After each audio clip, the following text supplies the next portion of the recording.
Welcome back to this special conversation on how much should we make the rupee global, and if yes, what steps should we take to make it global? That's the conversation we are having with Professor Arvind Panagariya, the Professor of Economics at Columbia University, Mr. G. Padmanabhan, former Executive Director at RBI, and Hemant Mishra, the co-founder and CEO of SCUBE Capital.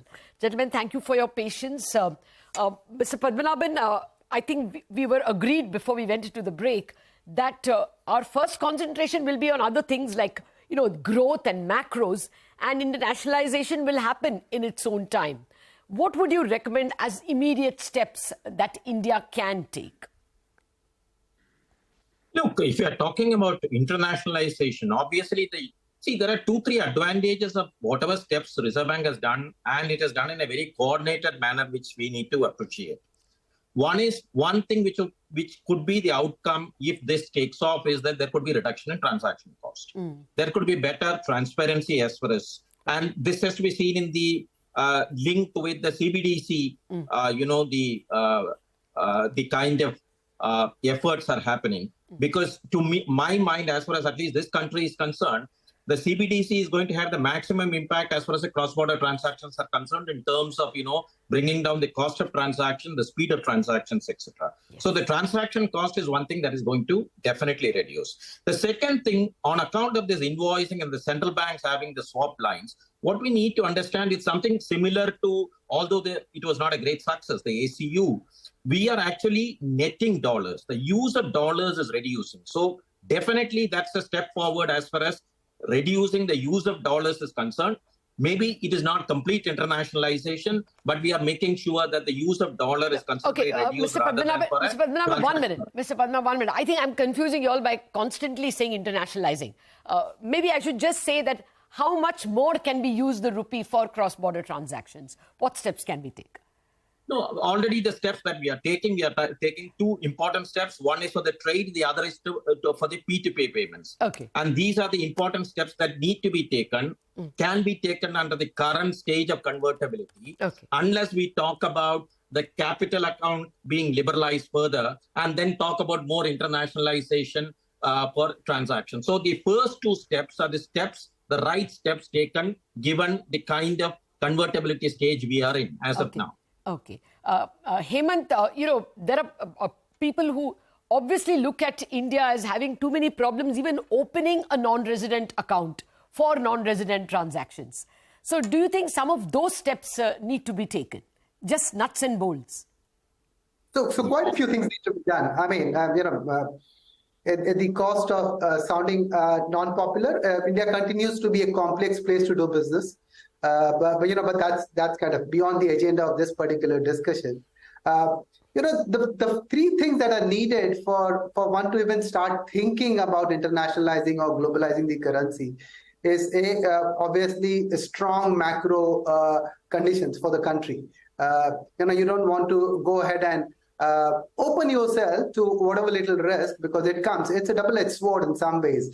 And the report does talk about it.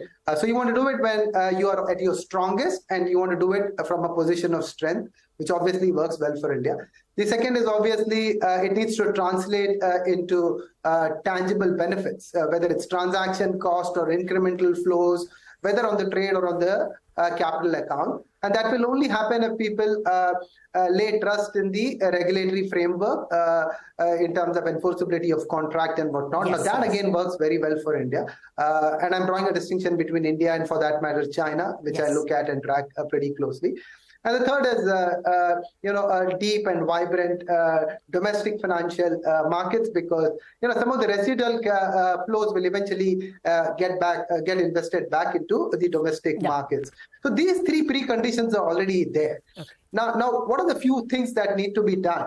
And I would break them in 3 buckets, right? The short term, the medium term, and the long term. I think the short term, we've got to do more of the same. Some of the bilateral arrangements that we've got with some of the countries. We spoke about Malaysia. There's one with the UAE.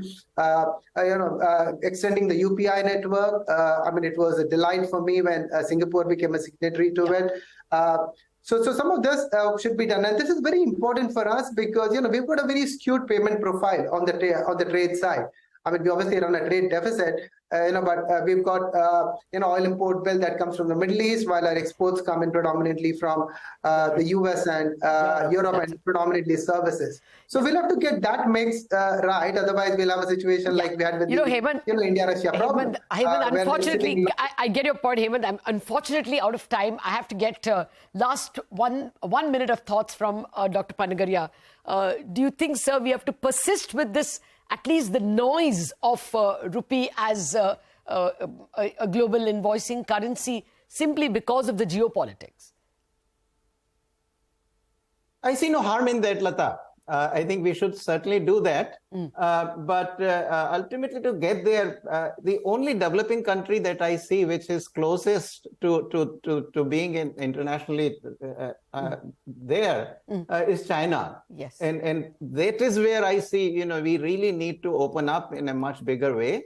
Our heft in international trade has to rise significantly compared to where we are today.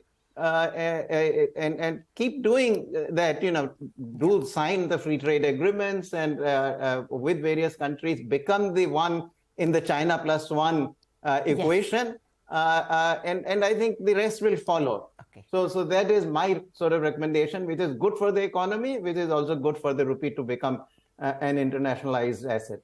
Okay, sir, that is extremely well put. Thank you very much, Dr. Panagariya, Mr. Padmanabhan and Hemant for joining in this conversation. So let's do the big thing by becoming more and more involved in global trade, by biting off a larger chunk of global trade, by signing FTAs and maybe even this currency swap agreements. The global role of the rupee will come in its own time. On that note, we wrap up on this edition of Indianomics. Thank you for watching.